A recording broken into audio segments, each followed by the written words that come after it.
Le Fils de Bulle, c'est un peu le média de la non-actualité de la bande dessinée. On fait pas de vidéos sur les nouveautés BD ou pour présenter nos achats. On fait que des vidéos sur des BD qui sont sortis il y a plus ou moins longtemps. C'est pas ouf pour le buzz, faut le dire. Mais cette fois, on est à peu près dans le thème, puisqu'à l'approche de Noël, on va parler des produits dérivés de bande dessinée. Cependant, cette vidéo n'a pas pour but de vous conseiller des produits à acheter. Au contraire, on va s'interroger sur pourquoi on devrait, si on aime vraiment la BD, ne pas en acheter.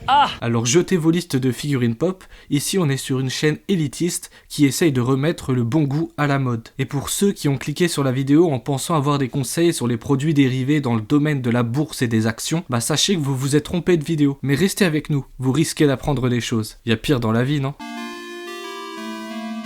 Oh, les beaux dessins que t'as fait des beaux dessins. Lisez des BD, faites je ne sais quoi, mais... J'ai horreur de ça. Plouf, plouf, flaou. La BD n'est plus que des ça. Je suis un perdant magnifique. T'as envie de faire de la bande dessinée, t'en fais, c'est tout. Est-ce que vous vous souvenez quand la capsule manga nous a présenté les BD qu'il lisait quand il était petit ? J'ai la totale des BD qui étaient publiés et offerts avec les pleins Shell. Vous savez, les stations essence, du Achille Talon, du Gottlieb, il y avait du Franquin, des aventures, d'Indiana Jones. En fait, le principe était simple. Vous faisiez un plein d'essence chez Shell et on vous offrait une BD. C'était une opération gagnant-gagnant. Le fait de recevoir une BD nous incitait à aller faire le plein chez Shell plutôt qu'un autre, vu qu'on y gagnait quelque chose. Et pour les éditeurs, ça faisait une pub supplémentaire puisque Shell leur offrait une visibilité en dehors des librairies. Plus proche de nous, on a eu l'annonce des Playmobil Astérix. C'est d'ailleurs un choix assez étrange parce qu'une des caractéristiques du dessin du Derzo, c'est d'être caricatural, notamment en dessinant des gros nez à quasiment tous les personnages. Or, l'une des caractéristiques des Playmobil, c'est justement que les figurines n'ont pas de nez. Du coup, on reconnaît les personnages grâce à leurs vêtements, leurs objets ou leurs moustaches. On est des hommes, Notre moustache frisote. on est des hommes. On porte la culotte, on est des hommes. On est viril. Je trouve qu'on perd beaucoup avec cette transposition des Gaulois dans l'univers des Playmobil. Regardez Bonne Mine. En vrai, si je vous dis pas que c'est Bonne Mine, je suis sûr que vous l'auriez pas reconnu. Mais bon, je suppose que ça va cartonner à Noël.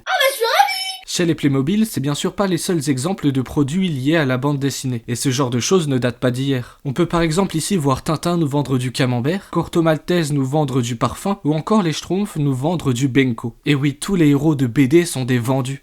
Des hommes sandwich. Mon but n'est pas là de dire qu'ils sont méchants, on est bien d'accord. Ils sont des hommes sandwich qui font des communications commerciales. Donc n'achetez pas ça, n'achetez pas de produits dérivés. Un produit dérivé, c'est un produit qui utilise la notoriété d'une œuvre originale ou d'un personnage pour une utilisation commerciale. Ils peuvent être de toutes sortes. Nourriture, vêtements, jeux, jouets, pins, films, affiches, tasses, livres, décorations, j'en passe et des meilleurs. En tout cas, ça fait un joli paquet de Schtroumpfs. Le produit dérivé a plusieurs utilités. Déjà, il permet d'assouvir une recherche de visibilité. Il permet à la marque d'être distribuée dans des lieux nouveaux, d'être présente en dehors de son secteur d'origine, et donc de toucher de nouvelles cibles. Beaucoup de gens ont découvert les Schtroumpfs via le dessin animé, sans avoir ouvert aucune BD. Pareil pour les comics avec l'avènement du MCU qui a ouvert la porte des comics aux lecteurs occasionnels, ou en tout cas qui a permis à un nouveau public de prendre connaissance de cet univers et donc de consommer les autres produits dérivés, comme les superbes figurines pop. Mais c'est de la merde. Et donc évidemment, les produits dérivés, ça permet aussi de gagner des sous-sous. Salut très cher client, j'aime l'argent. Ça, c'est pour le vendeur. Mais pour l'acheteur, il permet surtout de pouvoir continuer l'expérience de la BD. Par exemple, après avoir relu les Schtroumpfs, j'ai eu envie de collectionner les petites figurines. Heureusement que je possède une volonté à toute épreuve, et pas grand chose dans mon porte-monnaie. D'ailleurs, on a un Tipeee si vous voulez. Promis, j'achèterai pas de figurines avec. Vous dites que je suis un menteur.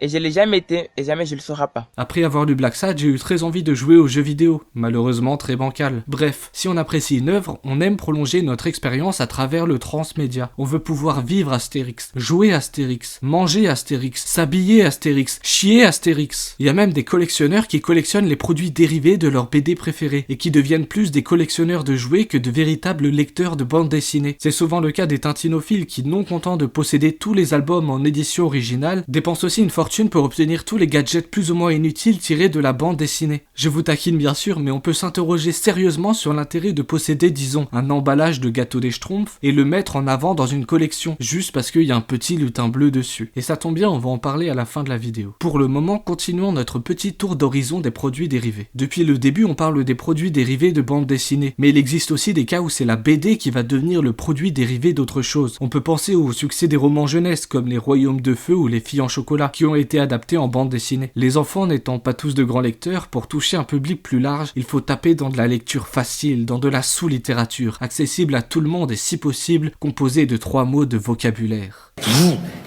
Et bien sûr, il y a les BD de youtubeurs, sur lesquels je vais pas revenir. En général, les BD en tant que produits dérivés sont des mauvaises BD, en général, puisqu'elles sont conçues comme des produits avant d'être considérées comme des œuvres à part entière. Bref, le sujet des produits dérivés est vaste, et il est vain d'espérer en faire le tour. Et ça tombe bien, on n'est pas là pour faire une liste exhaustive des produits dérivés et de leur rapport avec la BD. La question qu'on va se poser, c'est est-ce que je dois acheter des produits dérivés? Et pour ça, on va se pencher sur 2 auteurs fortement liés à la production ou non d'objets dérivés de leur BD.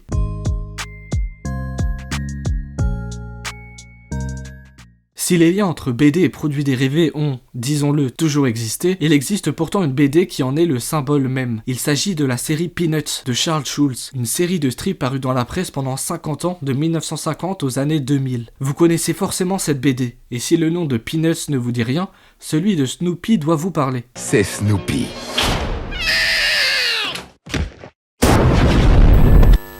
Et bah Snoopy, c'est l'un des 2 personnages principaux des Peanuts, avec son maître Charlie Brown. J'avoue bien le monde, car me voilà. Ah, c'est marrant. Ce qui a marqué un tournant dans la carrière de l'auteur, c'est la création et la multiplication des produits dérivés tirés de son œuvre. Schulz sera tout d'abord abordé par Kodak en 1955 pour utiliser ses personnages dans un manuel d'utilisateur d'appareils photo. Et très vite, tout le monde s'emballe. Tout le monde veut utiliser les personnages des Peanuts pour vendre des trucs et des machins. Si bien que Schulz va finir par obtenir une rente pouvant aller jusqu'à 30 millions de dollars par an grâce à ses produits dérivés. Mais l'auteur tient malgré tout à superviser tout le côté marketing de son œuvre, pour que l'univers des Peanuts reste cohérent avec sa vision des choses. C'est lui qui dessine la plupart du temps les personnages qui seront ensuite utilisés par les marques. Ces produits dérivés représentent 80% des sous qu'il gagne. J'ai réussi à retrouver une interview de Schulz dans laquelle il parle de son rapport aux produits dérivés et forcément à l'argent. J'ai été, je crois, l'un des premiers en 1958 à avoir des produits dérivés des personnages de bande dessinée. Mais le vrai boom a eu lieu dans les années 80. J'ai alors instauré un système très rigoureux afin de contrôler la qualité des objets sous licence. À quoi ça servirait de se donner tant de mal pour dessiner des personnages si les gens ne peuvent pas distinguer un vrai d'un faux? Schulz ne considère pas que les produits dérivés dénaturent l'esprit des Peanuts. Pour lui, ce qui compte, c'est que ce soit l'auteur d'une œuvre qui en gère les exploitations commerciales. C'est le même auteur qui est aux manettes. On doit lui faire confiance. C'est lui qui sait le mieux ce qui peut être fait ou non avec ses personnages. C'est logique. Oui, mais ça, c'est sans compter Bill Watterson.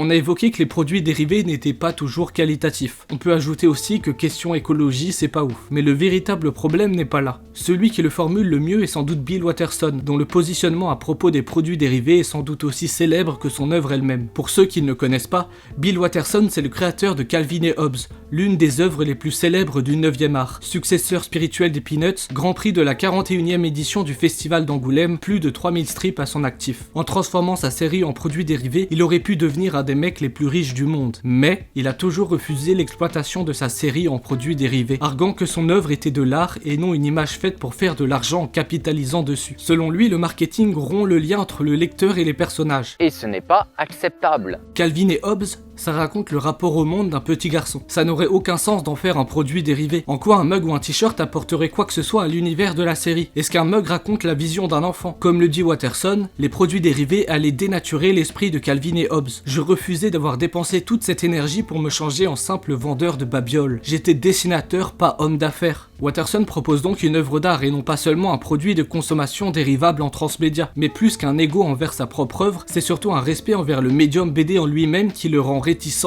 voire imperméable, aux manœuvres pour transformer son œuvre en licence. En soi, on pourrait très bien transférer ses strips sur un autre support comme une tasse ou un t-shirt. Mais comme il le rappelle dans une interview que je vous mets en description, attention, c'est en anglais, Calvin et Hobbes reposent sur une temporalité particulière. On suit les personnages petit à petit au travers des épisodes. Sortir un strip du contexte de l'œuvre entière, prendre une partie du tout pour en faire un nouveau tout, c'est dénaturer le principe même de la série en la condensant en un seul strip culte. Si on fait ça, c'est plus Calvin et Hobbes, c'est une tasse avec un strip de Calvin et Hobbes. Une peluche de Hobbes alors. J'avoue que ce serait stylé. Et ça respecterait la série puisqu'il est une peluche. Mais comme le dit l'auteur, la peluche ne profite que de la reconnaissabilité du personnage. Ce n'est plus le personnage, ça deviendrait une icône du personnage dont il existe plusieurs exemplaires, alors qu'il y a un seul Hobbes celui de la BD. Si j'avais voulu vendre des ordures en peluche, je serais allé travailler comme forain, nous dit-il. Transformer le personnage de Hobbes en peluche, ce serait admettre que c'est une peluche. Et l'un des principes de la série, c'est justement de mettre le doute dans l'esprit du lecteur. Quand la BD se place du point de vue de Calvin, Hobbes est un tigre qui parle, qui agit, qui mange. Et quand elle se place du point de vue des parents, Hobbes redevient seulement la peluche qu'il semble être. Le transformer en peluche, ce serait renier l'esprit même de la série. Il ajoute qu'on lui dit que ça ferait malgré tout plaisir au lecteur, au lieu de demander ce qui ne va pas. Avec le mercantilisme rampant, nous devrions nous demander qu'est-ce qui le justifie. L'art populaire n'a pas à se plier au plus bas niveau d'intelligence et de goût. Ça, c'est dit. C'est la même chose avec la publicité. Pourquoi est-ce que tu laisses la première marque de merde venue s'emparer de ton esprit ?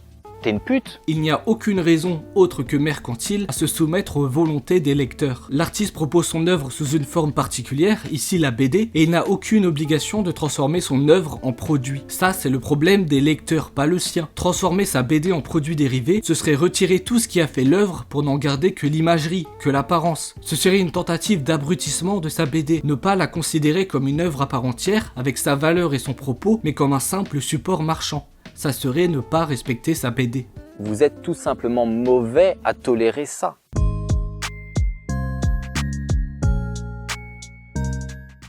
Je sais pas ce que vous en pensez, vous. Moi, je dois vous avouer être philosophiquement plutôt du côté de Watterson. Étonnant, non ? L'œuvre, la BD, c'est une œuvre en tant qu'elle est elle-même, c'est-à-dire en tant qu'elle est BD, et pas en tant qu'autre chose. L'adapter sur un autre support la déstructure. Ce n'est plus l'œuvre, c'est autre chose. Ce quelque chose peut parfois posséder des qualités propres à son domaine, comme le dernier film des Schtroumpfs, qui est un très bon film pour enfants, contrairement au film live précédent qui était des grosses merdes, mais ce n'est plus les Schtroumpfs. En tant que les Schtroumpfs, c'est une BD avec ses qualités intrinsèques. Les Schtroumpfs, c'est pas juste le respect ou non des personnages ou de l'univers, c'est aussi celui de la structure narrative de la bande dessinée. Comme nous le dit Monsieur Suvilay, lit-on de la même manière un album de Blake et Mortimer quand les héros sont d'abord connus pour figurer sur des chaussettes ?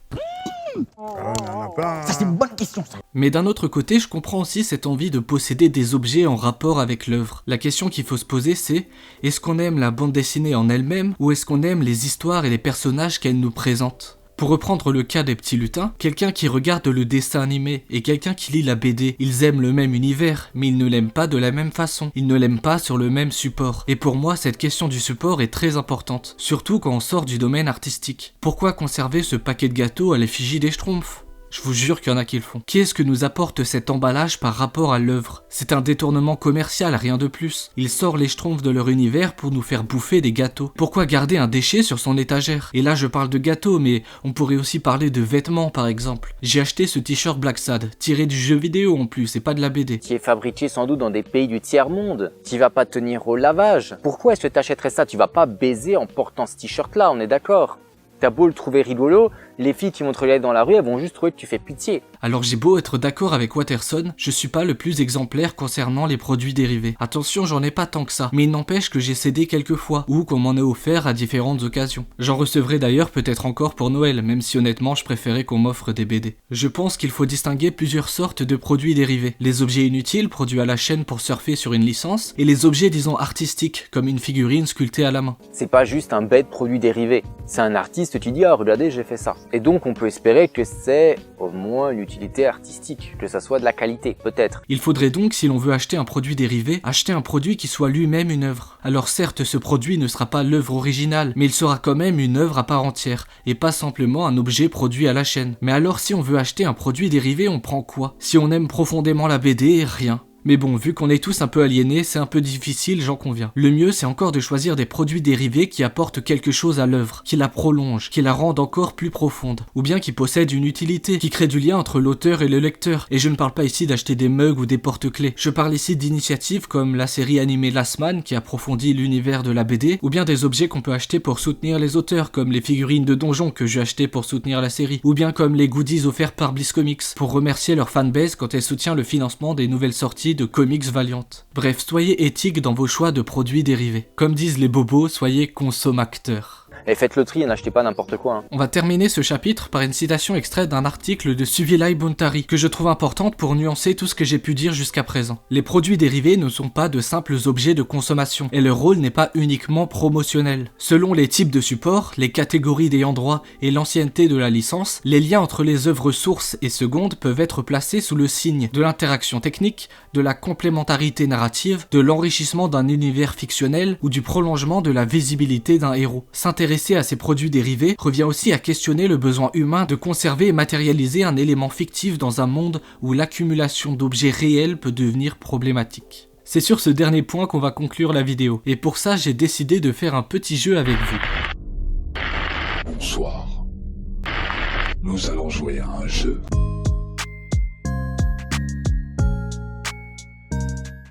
Ce soir, vous serez confrontés à vos actes et vous découvrirez si vous avez réellement ce qu'il vous faut pour défier ce royaume.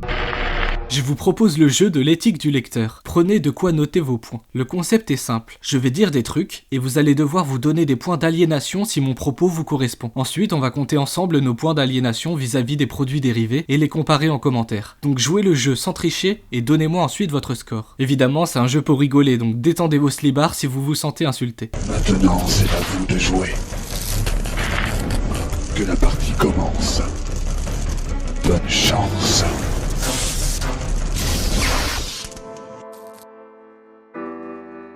Quand tu finis de bouffer ton paquet de chips Astérix qui est même pas au goût de sanglier, tu le mets à la poubelle. Il a rien à faire sur ton étagère. Un emballage, c'est un déchet. Les déchets, ça part au recyclage. Est-ce qu'il bouffait des chips Astérix? Non, bah ça vaut 3 points d'aliénation directe. Si tu conserves des emballages ou des bouteilles à l'effigie de tes héros préférés. La bouffe. Tintin, c'est un être de papier. Les êtres de fiction, ils peuvent pas manger du fromage. Ils ont pas la notion de goût. Donc si Tintin te dit que ce fromage est bon, il te ment. Il a jamais goûté. Si tu veux manger du bon fromage, tourne-toi vers le talent de nos terroirs. Prends un bon Livaro. L'odeur, elle va te rester sur les mains pendant 3 jours, tu m'en diras des nouvelles. Si t'as déjà acheté des bonbons Schtroumpf, ça te fait 2 points d'office. Et si tu consommes de temps en temps des produits alimentaires juste parce qu'il y a un personnage de BD dessus, genre une galette des rois Astérix, ça te fait 3 points en plus. Et si tu prends des galettes à la pomme, tu prends 1 point gratos. Les galettes à la pomme, c'est dégueulasse, faut pas faire ça. Et le bon sens?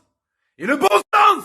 Il est où le bon sens? Et si tu prends des galettes à la pomme... Qu'est-ce qu'on doit te faire? Si tu prends des galettes à la pomme... Qu'est-ce qu'on doit faire? On doit t'en mettre une! Parce qu'avant, quand il y avait un mec comme ça, un petit démon, qui venait provoquer gratuitement, on l'éclatait!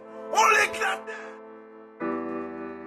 Les jeux, jouets et peluches. Si tu as ce genre de choses chez toi passé la majorité, même si on te les a offerts, tu prends 4 points. Si t'as un gosse et que t'en profites pour t'acheter plein de merde en plastique en faisant semblant que c'est pour lui, tu prends 3 points supplémentaires. Parce qu'en plus d'être un gosse, t'es un menteur. C'est pas juste de traiter quelqu'un de menteur, de mensonge, de tout ça, blabla, tac tac. Les supports publicitaires, PLV, affichent. Où va s'arrêter votre aliénation? Que ce soit pour un produit dérivé genre un film Batman ou bien pour une BD, c'est 5 points dans la gueule et c'est mérité. Ben mais moi la pub, tu sais, ça m'atteint pas, moi je suis plus fort. Non, t'es pas plus fort que la publicité, tu crois que t'es plus fort que la publicité. Tu crois que tu peux l'éviter, mais en fait non. Les objets pseudo-utiles hors vêtements, genre des mugs, des serre-livres, des décapsuleurs de bière, des porte-clés. Tu prends 3 points, et 1 point de plus si tu les affiches sur tes étagères. Les vêtements. T-shirt Black Sad, chaussettes Marsupilami. Si t'as un vêtement tiré d'une licence BD, c'est 3 points. Je rappelle que tu vas pas baiser avec ça. Cinéma. Si tu vas voir les films Marvel ou DC au cinéma, tu prends 4 points. Si tu veux aussi regarder des films d'auteurs français au cinéma, tu peux retirer 3 points. T'es pas un mauvais bougre. Les figurines. Si tu as des figurines issues d'un univers de BD, c'est 5 points. Et si en plus tu collectionnes les figurines pop, c'est 5 points de plus, faut pas déconner. Et si t'es du genre à aimer les woodbox, tu prends 5 points de plus. Achète des BD à la place.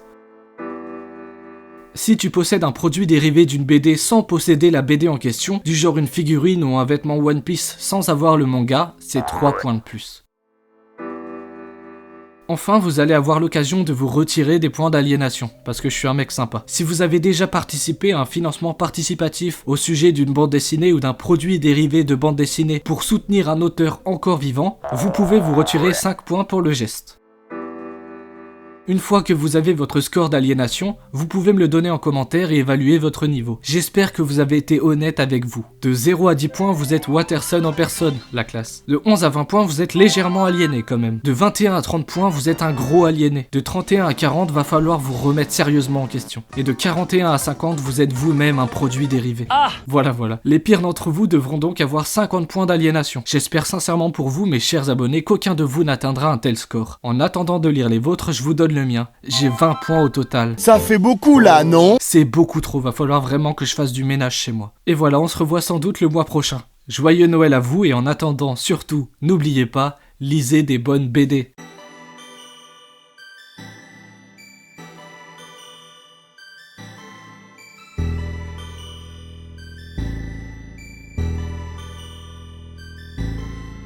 J'ai déjà donné. On le dit pas moi. Je suis un nouveau pauvre. Je suis encore sponsorisé par personne.